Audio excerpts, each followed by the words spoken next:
26 जनवरी गणतंत्र दिवस के उपलक्ष्य में Ambedkar Nagar, new Pundag, cell city में झंडोत्तोलन और बाबा साहेब भीमराव अम्बेडकर का माल्यार्पण किया गया। और झंडोत्तोलन के कार्यक्रम में माननीय सुनील कुमार राम तथा आपको जो माल्यार्पण बाबा साहेब को किया गया वह वाल्मीकि पासवान, वंशलोचन जी और इस नगर के समस्त नागरिक, बच्चे, बूढ़े, जवान और मजदूर सब मिलके आज बाबा साहेब के अम्बेडकर साहब का माल्यार्पण किया। और आज के दिन हम लोग को स्मरण करना होगा, जब देश आज़ाद हुआ था, देश आज़ाद के बाद किसी भी मुल्क, किसी भी राष्ट्र, किसी भी देश के लिए एक कानून व्यवस्था की आवश्यकता पड़ती है। और देश आज़ाद होने से नहीं, एक प्रजातंत्र का जन्म हुआ। आज के दिन लागू हुआ एक प्रजातंत्र का। उस प्रजातंत्र के पुरोधा, उस प्रजातंत्र के नायक डॉक्टर भीमराव अम्बेडकर प्रारूप समिति के अध्यक्ष बना के आज के दिन संविधान का लागू किया गया। और इस संविधान के तहत भारत के समस्त नागरिक, चाहे वो हिमालय में रहे, चाहे वो कन्याकुमारी में रहे, चाहे वो हरिद्वार में रहे, चाहे वो मथुरा और अयोध्या में रहे, और पूरे अखंड भारत का यह एक कानून बना। और उस कानून के तहत आज हम लोग चल रहे हैं। आज हमारे देश में जितने भी कानून है, जितने भी संविधान में अंकित किया गया है, उस कानून को अगर हम देखें तो ये ऐसा लचीला कानून है कि जरा समय आता है तो इसमें परिवर्तन किया जाता है, बदलाव किया जाता है। कुछ ऐसे नियम है जिसमें संशोधन करने की प्रक्रिया है। कोई देश बता दे, कोई मुल्क बता दे, कोई राष्ट्र बता दे कि उसके संविधान में ऐसा नियम है, एक राजा कहेगा उस सारी प्रजा उसकी बात मानेगा। लेकिन नहीं, एक राजा अगर गलत कहेगा और प्रजातंत्र से टेली नहीं होगा, उससे तुलना नहीं होगा, तो उसका विरोध होगा। यह देश का संविधान हमारा है और यह संविधान के तहत आज चलते हैं। आज मजदूरों का काम करने का 12 घंटा था, 16 घंटा था। बाबा साहेब क्या किए कि मजदूर 8 घंटा ड्यूटी करेगा, तो ये इन्होंने कानून बनाया। आज महिला के लिए देश में कोई कानून नहीं था, प्रसव छुट्टी देने की योजना जो हुई वो बाबा साहेब का देन है। महिला भी स्मरण करे, कोई ऊंचे और बड़ी जाति की बात ना करे, सभी जाति के महिला को एक समान कानून, सभी जाति के मजदूर को एक समान कानून। तो ये कानून कैसे बना? तो ये कानून से आज पूरे आम लाभ हो रहा है। आज हमारे देश में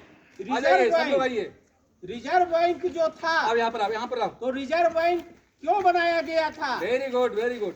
तो रिजर्व बैंक के कानून जो था, कानून रिजर्व बैंक का था, उस कानून के तहत हम लोग किए थे कि रिजर्व बैंक रहेगा, वो हमारी लेखा जोखा देखेगा। आज देश में बहुत ऐसे कानून हैं, मैं उतना बखान नहीं कर सकता और मुझे भी स्मरण नहीं है। लेकिन यह जरूर है कि संविधान से अपने मुल्क के सभी वर्ग, सभी समाज, पुरुष, नारी, मजदूर, किसान, सबको फायदा देने के काम बाबा साहब इस संविधान को लागू करा करके, बना करके देश में फैलाए और आज इसके मुताबिक हम चल रहे हैं। बंधु, आज इनको स्मरण करें और देश में ये कसम खाएं कि हमारा जो गणतंत्र है यह कानून है, कोई कानून को नष्ट नाबूद ना करे, कोई इसको परिवर्तन नहीं करे और कानून को ये बरकरार रखे। इसके लिए हमें लड़ाई लड़नी पड़ेगी, इसकी जरूरत पड़ सकता है। तो कानून को बचाना है। यदि ये कानून खत्म होगा तो मजदूर को 16 घंटा ड्यूटी लेगा, महिला को छुट्टी नहीं मिलेगी, बैंक मनमानी करेगा, किसान पर शोषण होगा, मजदूर पर शोषण होगा, विद्यार्थी पर शोषण होगा, बेरोजगारी आएगी। आज हमारे पढ़ के इंजीनियर, डॉक्टर ऐसे ऐसे खर्चेलू विद्या लेकर के बेकार है, उसको कुछ नहीं मिलता है। तो यह लड़ाई लड़ने के लिए कानून को बचाना होगा और मैं यही कहूँगा कि ये कानून को बचाए, अपनी वाणी को इतना ही कह के विराम दूंगी और धन्यवाद ज्ञापन आपके वंशलोचन बाबू देंगे, फिर खत्म हो जाएगा। इतना ही कह के अपने वाणी में विराम करते हैं। जय हिंद, जय भारत, जय गणतंत्र। प्रिय भाइयों, नौजवानों, मजदूर साथियों और मेरे प्यारे बच्चों, आज पूरा देश 75वां गणतंत्र दिवस धूमधाम के साथ मना रहा है और हम लोग भी आज बाबा साहब के प्रतिमा स्थल अंबेडकर नगर न्यू कुंदाग में हम सभी मिलकर गणतंत्र दिवस मना रहे हैं। गणतंत्र का मतलब हुआ जनता का राज, जनता द्वारा जनता के लिए। भारतवर्ष का हर नागरिक यहाँ का राजा है। संविधान में लिखा हुआ है, हम भारत के लोग, तो हम लोग राजा हुए। और आज ही के दिन 26 जनवरी 1950 को संविधान लागू हुआ और इस संविधान में बाबा साहब ने लिखा, भारतवर्ष में जितने भी लोग जन्म लिए हैं